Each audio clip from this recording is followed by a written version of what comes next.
dirt under your fingernails, a small tree no taller than a broom handle, the far corner of a yard where the mowed grass gives way to the fence. You kneel down. You press the pale roots into the ground.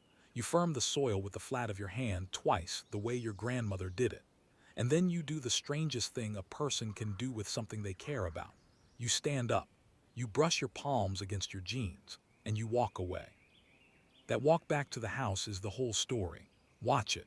A slow walk across the grass, the tree already behind you, already out of sight before you reach the door. You will not stand there and wait for it to grow. You cannot. Nobody can. And by the time this ends, you will understand exactly why the people who plant something and leave it alone end up with more than the people who hover over every single thing they own. And you will know the one lesson a small tree teaches that no amount of money has ever been able to buy. Here is the promise. Stay with this to the last minute, and you will be able to name that lesson out loud in one sentence, and you will recognize it as the thing you have been reaching for without a word for it. Most people go their whole lives circling it and never land. Think about how rare that walk is. We do not do it anymore. We plant and then we check. We start and then we measure. We put money somewhere and refresh the screen an hour later to see what it did. We say a kind thing to someone we love and wait, that same evening, to see if it worked. Everything in the way we live now teaches you to stand over the seed and demand that it hurry. But a tree will not be hurried. A tree does not care that you are watching. A tree does not perform for you. And that indifference, that quiet refusal to give you anything on your schedule, is not the tree being stubborn. It is the tree teaching you the thing you most need and least want to learn. So you walked away. Good. Now the hard part begins, and it begins with nothing.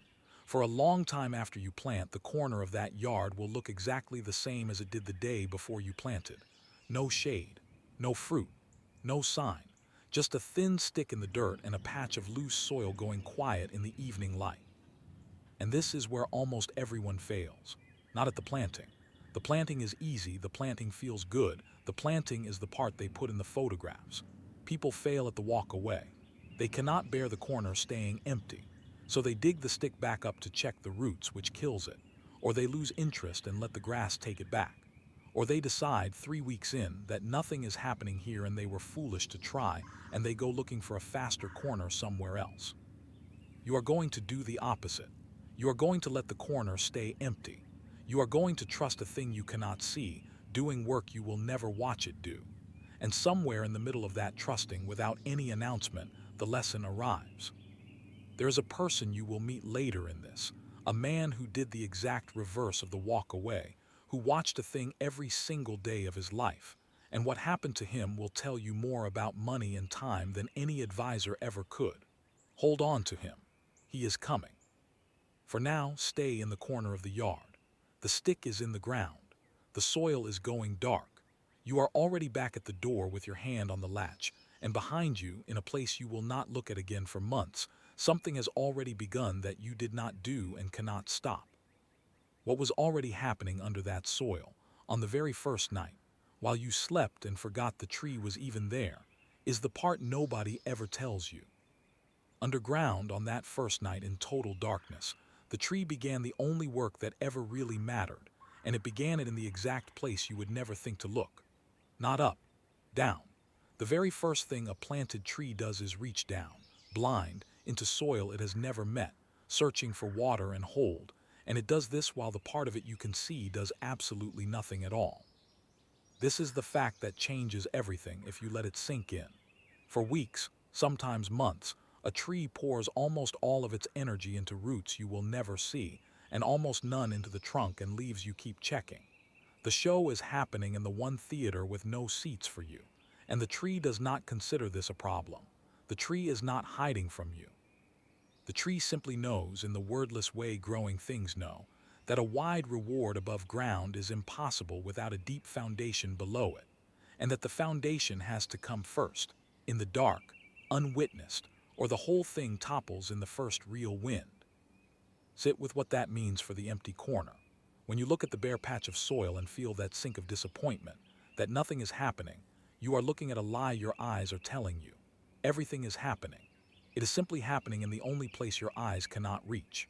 The The tree that looks the most idle on the surface is often the busiest underneath, because a slow top usually means a serious bottom, roots going wide and deep and patient, building the machine that every future summer will run on. And here is the part that ought to land in your own chest, not just in the flower bed. This is exactly how the most important growth in a human life works too. The changes that last in you are almost never the ones you can watch happening. They happen underground, a grief that is slowly, invisibly reorganizing you into someone steadier, a skill sinking its roots through 10,000 dull repetitions before it ever shows a single leaf of talent. A quiet decision to become a more patient person, made real not in one visible moment but in 100 unseen ones where nobody, not even you, was keeping score. You cannot watch yourself change any more than you can watch a root grow. You can only, one day, notice the shade. Think of anyone you know who transformed their life in a way that stuck. Ask them when it happened and they will struggle to answer because it did not happen at a moment.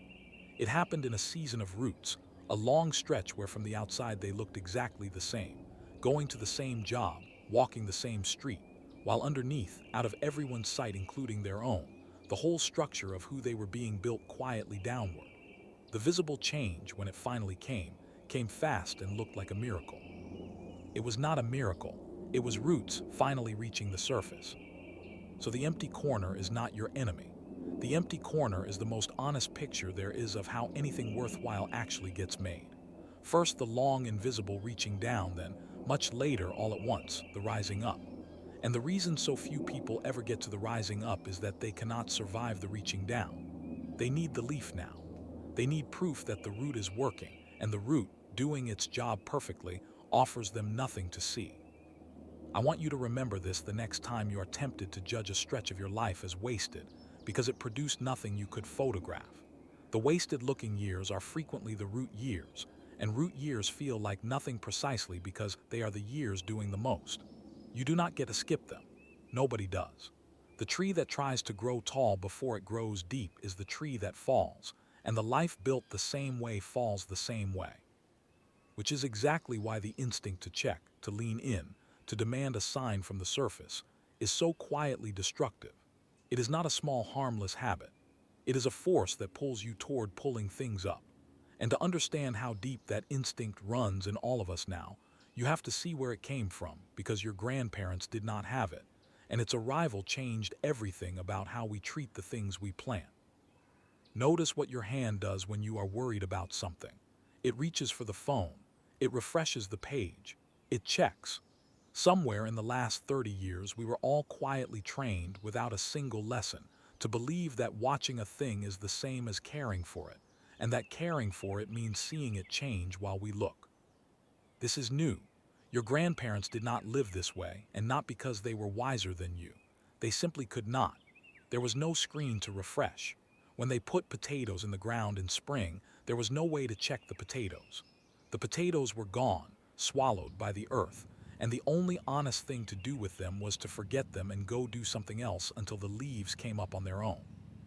That forgetting was a skill.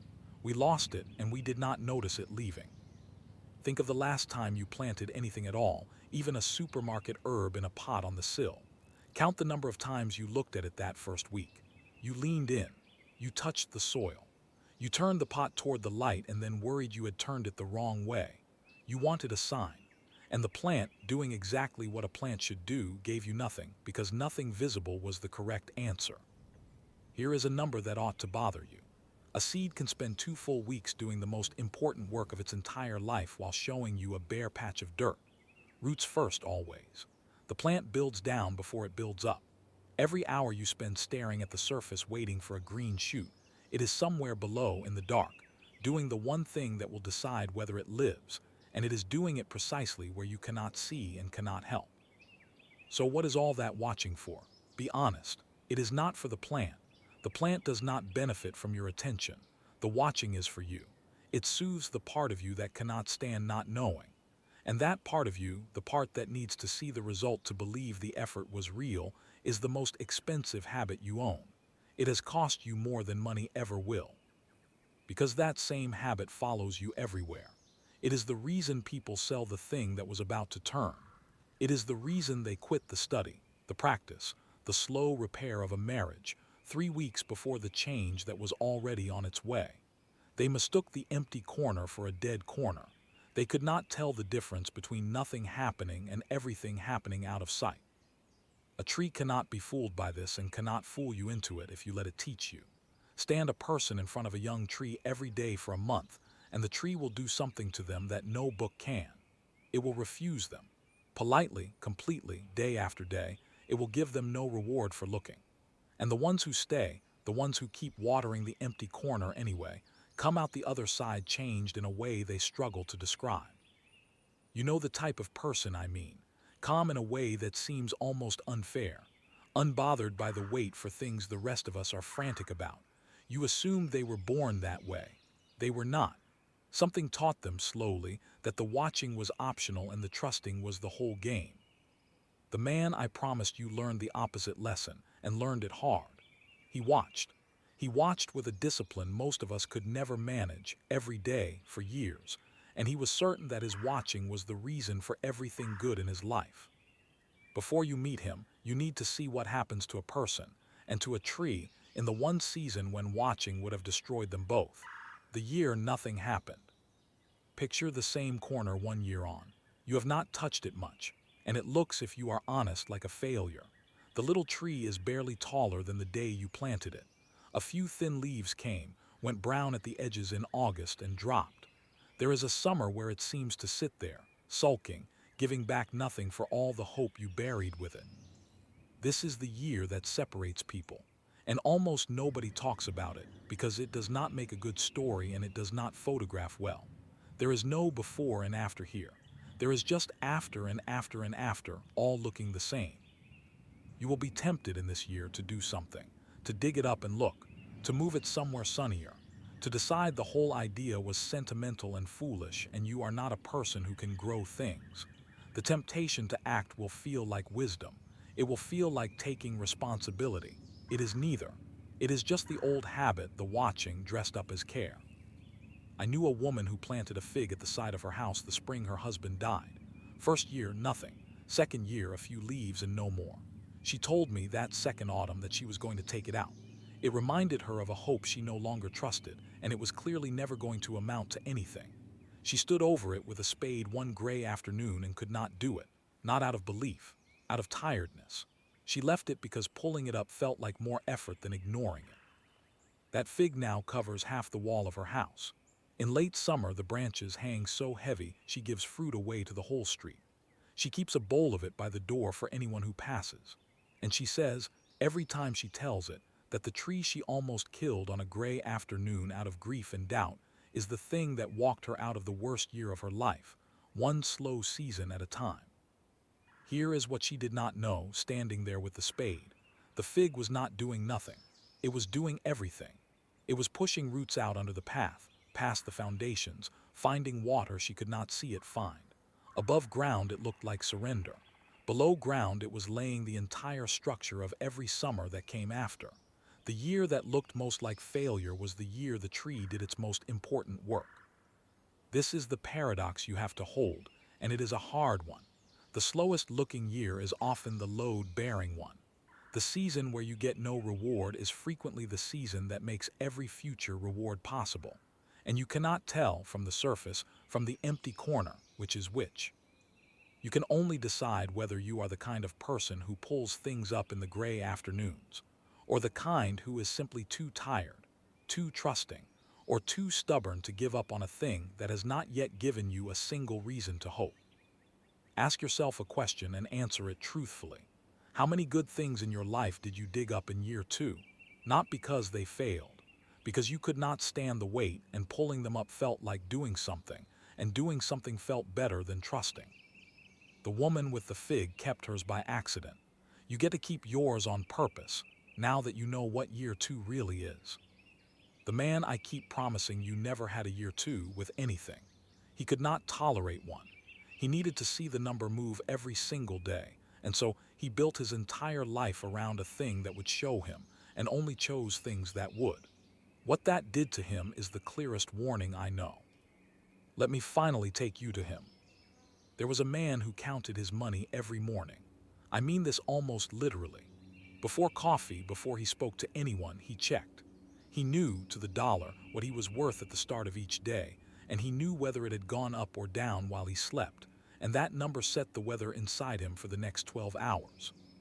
He was not greedy in the way you are imagining. He gave to people. He was not cruel. He simply believed with his whole heart that watching was the same as tending, and that anything he did not watch would slip away from him. So he watched everything. His money, his health numbers, his standing with the people around him, all of it checked and measured and logged every day for decades. And here is the strange part. By every visible measure, he did well. The number he checked each morning was, most mornings, large. He had, on paper, the thing everyone says they want. But watch him closely and you will see the cost, because it is written all over the way he lived. He could not plant anything. A tree was intolerable to him. He tried once and dug it up inside a month to see why it was not doing anything. And of course by then, it was doing nothing because he had killed it, which only confirmed for him that slow things were unreliable and watched things were safe. He put his life into the corners of the yard that gave him a number back every day, and he starved every corner that asked him to wait. So he never had shade. Think about that. A man who could buy anything spent 40 summers with no tree tall enough to sit under, because a tree tall enough to sit under can only be got one way, and that way was the one way he could not do. He could not walk away from a thing and let it grow without him. The slow reward, the compounding out of sight, the return that only comes to people who stop demanding to see it, was the single form of wealth his entire method could not reach. And he knew it at the end. That is the part that stays with me. He was not a fool. Late in his life, he said to someone who told me that he had spent every day watching things that could be watched, and had somehow arrived at old age with none of the things that can only grow while you are not looking.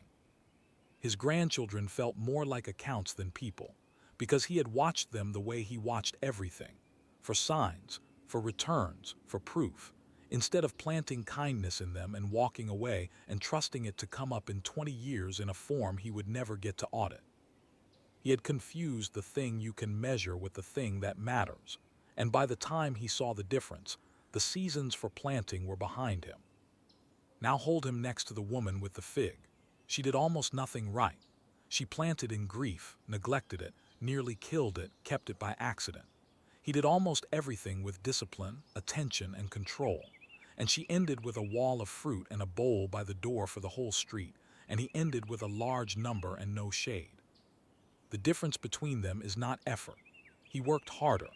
The difference is that she was willing to let a thing be out of her sight and out of her control long enough to become what it was going to become, and he never could, not once, with anything that counted. Which brings us, finally, to the thing I promised in the first minute. The one lesson. The single sentence you came here to be able to say. It has been standing behind every word so far, and now it steps forward. Here it is, as plainly as I can put it. The one thing a small tree teaches that money never will is this. The best returns in a life come from things you plant and then trust out of sight, and the moment you insist on watching them, you either kill them or you kill yourself waiting. Read that again slowly, because every word is load-bearing. Plant and then trust out of sight. That is the whole art, and it is the exact opposite of everything the modern world trains into your hands. Money can teach you a great deal. It can teach you discipline, planning, patience of a certain narrow kind. But money always gives you a number back. That is its nature and its trap. Even the most patient investor is watching a figure that updates. There is a screen. There is a proof. And because there is always a proof available, money can never teach you the deepest form of trust, the kind you give to a thing that will show you nothing for years and may show you nothing ever, and that you tend anyway because tending it is who you have decided to be. A tree can teach you that. A child can teach you that. A slow friendship, a craft practiced in a quiet room, a marriage repaired in 10,000 unwitnessed moments, a garden. All the things that matter most share one cruel and beautiful feature. They refuse to give you a daily number. They make you plant and walk away and trust the dark. And here is why this is the thing money never could. The man who counted every morning was rich and unshaded because he only ever planted where a number would answer him. He never learned the trust, because he never once had to. His wealth let him avoid the exact lesson that would have made him whole. That is the quiet tragedy hiding inside the word rich. Money can buy you out of ever having to learn how to wait. And a person who never learns how to wait never gets the harvest that only waiting brings. So the lesson is not really about trees, and you knew that by now. The tree is just the most honest teacher available because it cannot flatter you and cannot be rushed and cannot be bought into hurrying. Stand in front of it long enough and it strips you of the belief that watching is caring, and it hands you, in its place, the harder and truer belief that some things grow precisely because you stopped standing over them. You came here to be able to say one sentence. Try it now in your own words, something like this. The things that change me most are the things I cannot watch change. Or this. What I plant and release grows further than what I plant and guard. Or shortest of all, the one my grandmother might have said without ever explaining it. You have to let it out of your hands. Say whichever one lands in your chest. That is the lesson. That is the thing the corner of the yard has been teaching since the first minute when you stood up, brushed off your palms, and walked away from a stick in the dirt. But knowing the lesson and living it are two different harvests. It is one thing to nod at the idea that you cannot rush a return. It is another to actually stand inside a season of your own life where the corner is empty and every instinct screams at you to dig. So let me show you what this trust looks like when it is not a fig tree, but a year of your own life that refuses to hurry. Slow down here, because this is where the idea has to touch the ground of your actual life, or it stays a pretty thought. There is a particular ache that arrives in the second half of a life, and it is the ache of the empty corner. You have planted things by now. Some of them have not come up. A relationship you have tended for years that has not yet turned warm. A change in yourself you have worked at quietly and cannot see moving. A hope you buried a while ago that the ground has stayed silent over. And the world, loud and fast and full of proof, keeps asking you where the result is. The tree has an answer for that ache, and the answer is not comfort. The answer is a fact. The return you cannot rush is often the only return worth having, and it arrives on a schedule you did not set and cannot move. Consider what actually happens to an apple tree in real numbers, because the numbers are the sermon. You can plant one this spring and you will very likely wait somewhere between 4 and 7 years for a real crop. 4 to 7 years. In a world that wants everything by Friday, the tree simply says no, and it does not apologize, and it does not go faster because you are older now and feel the shortage of time more sharply. It takes what it takes. And then one autumn, without warning, the branches bend. Not a little. They bend with a weight you did not know that thin trunk could hold. And every one of those apples is made of the years you almost gave up on. That is the return you cannot rush. It does not trickle in. It arrives all at once, late and total, and it makes the waiting retroactively make sense in a way no advance promise ever could. Here is the question I want you to feel rather than just hear. Whatever you are waiting on right now, in the quiet, the thing you have half decided is never going to come, ask yourself honestly, is this a dead corner or a year two corner? Because you probably cannot tell from the surface, and the surface is lying to you either way. The dead corner and the load-bearing corner look identical from a kitchen window. The only way to find out which one you have is the terrible, simple way. Keep watering it and let time be the judge instead of your fear. This is not blind optimism. Some corners really are dead, and part of wisdom is learning slowly which seeds we're never going to take. But that discernment comes from years of watching seasons turn, not from panic in the gray afternoon of year two. The person who has grown things for decades develops an instinct the anxious beginner cannot fake. They can feel the difference between a pause and an ending. And they earned that instinct the only way it can be earned, by staying through many empty corners until they learned what empty really means. Let me put a real season in front of you, so this stops being an idea. A man I knew took over a neglected plot late in his life, and the first spring he cleared a tangle of old canes he was sure were dead, blackened, brittle, giving nothing. He nearly burned the lot. Something made him leave a short row of them along the back wall, more out of laziness than hope. He told me he did not think about them again for the better part of a year. And the following July, that same dead-looking row gave him more raspberries than he could pick, so many that the birds ate their fill, and there was still fruit going soft on the canes. He had spent an entire spring certain he was looking at a corpse. He had been looking at a harvest that simply had not arrived yet. He said the thing that shook him was not the fruit. It was realizing how close he had come to burning it, and how confident he had felt, standing there with the match, that he was reading the situation correctly. That is the whole danger in one picture.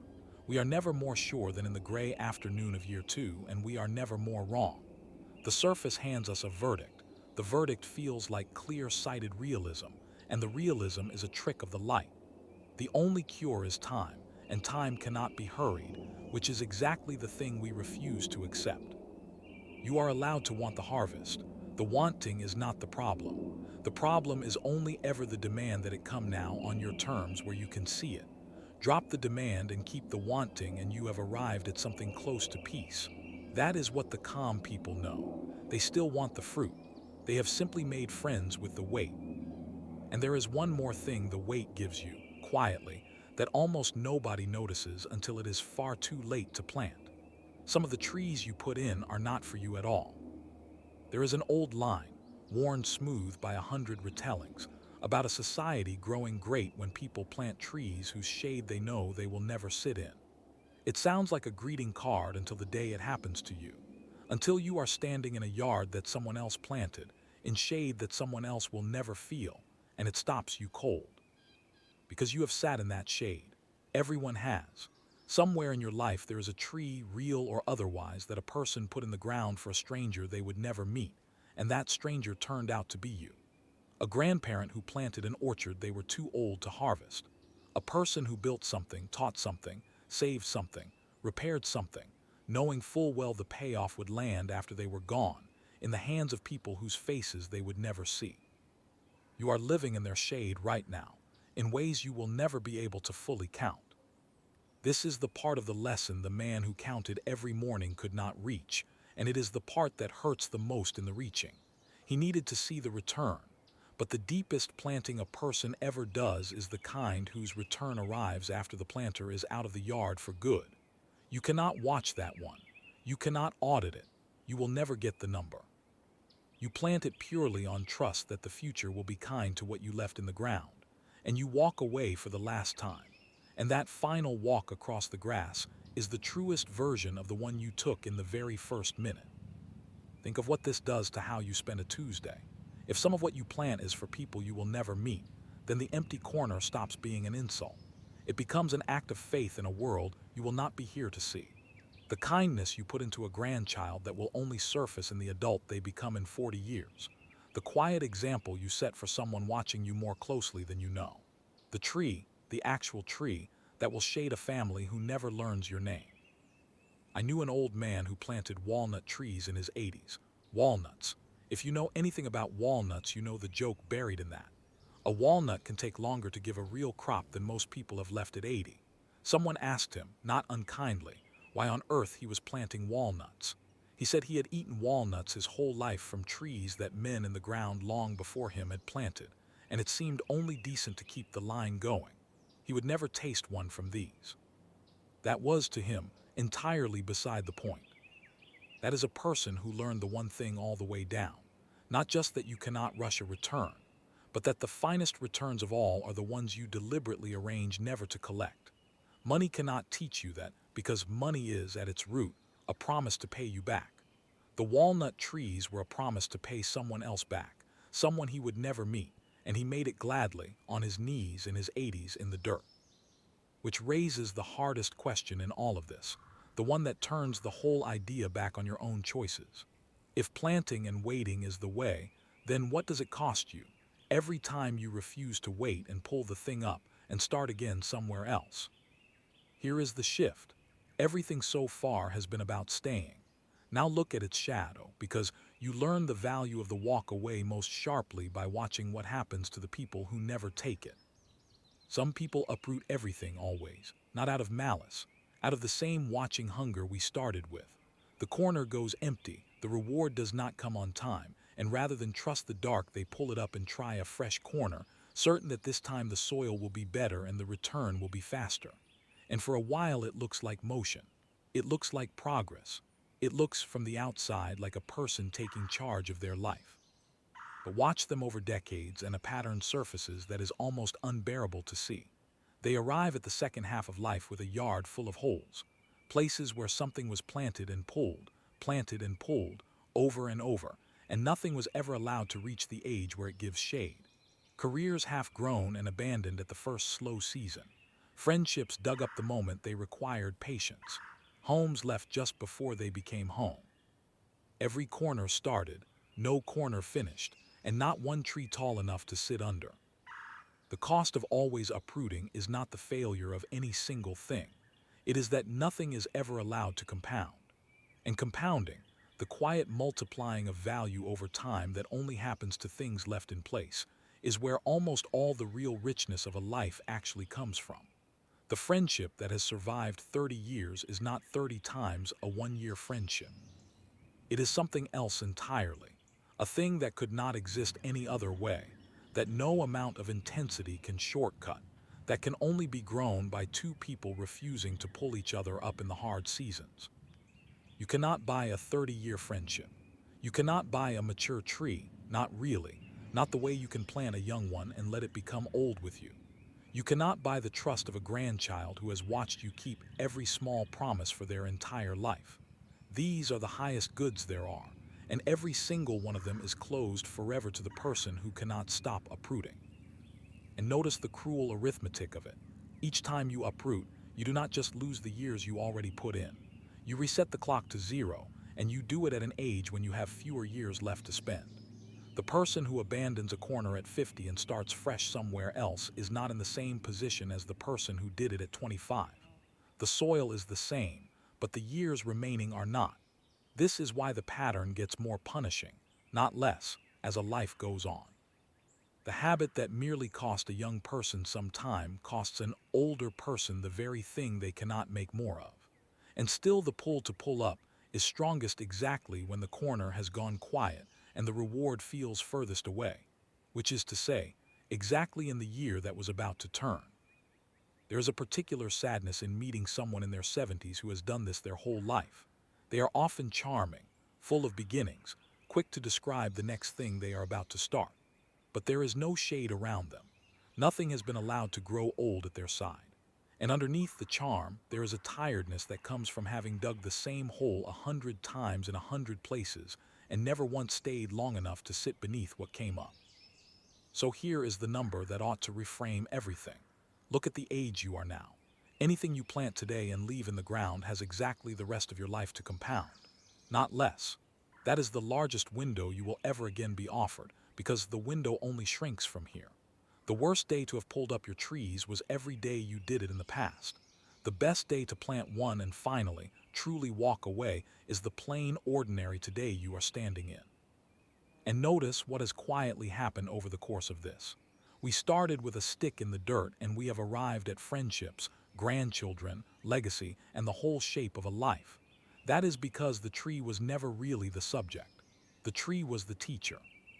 The lesson was always about you, and about the single hardest, richest thing a person can learn to do, which is to give something you love to time, and to the dark, and to hands you will never see, and to walk away trusting that growth does not require your eyes on it. Which takes us back, at last, to the corner of the yard where all of this began, and to that first slow walk across the grass, and to what it looks like now, all these years later. Go back to the corner, the far edge of the yard where the mowed grass gives way to the fence. It is the same corner, but stand in it now, years on from the afternoon you knelt down with a stick and a handful of roots, and did the strangest thing a person can do with something they love. There is shade here now. Real shade, the kind you can stand a chair in on a hot afternoon. The trunk that was no thicker than a broom handle is thicker than your arm. Look up into it and you will see, depending on the season, blossom or fruit, or the bare architecture of branches waiting out the winter. And every bit of it was built in your absence, in the years you were not watching, out of trust you gave to the dark and mostly forgot you had given. You did almost nothing to make this. That is the truth of it, and it is a humbling and a freeing truth at once. You did not grow this tree. You planted it and you got out of its way. The growing was never yours to do. Your whole job, the entire art, was the walk across the grass on the first day, the willingness to plant something and release it, and then the harder work of not coming back to dig it up in every gray afternoon when the corner stayed empty and your hands itched to check. The man who counted every morning never stood in shade like this, and now he never will. The woman with the fig gives hers away to the whole street. The old man planted walnuts he would never taste and called it decent. And you, standing under a tree you released years ago, finally hold the sentence you came here to be able to say. The things that grow the furthest are the things you were brave enough to stop watching. So plant it, whatever it is. The tree, the kindness, the change in yourself, the friendship that needs one more slow year, the thing meant for a stranger you will never meet. Put it in the ground with two firm presses of your palm. And then do the bravest, most unnatural, most rewarding thing your hands will ever learn to do. Stand up, brush off your palms, and walk away. The tree will take it from here. It always was going to. That was the whole lesson, and it was waiting for you the entire time, in the one place you were never willing to look, which was the empty corner you had already turned your back on. You cannot rush a single thing worth growing, but you can plant it today,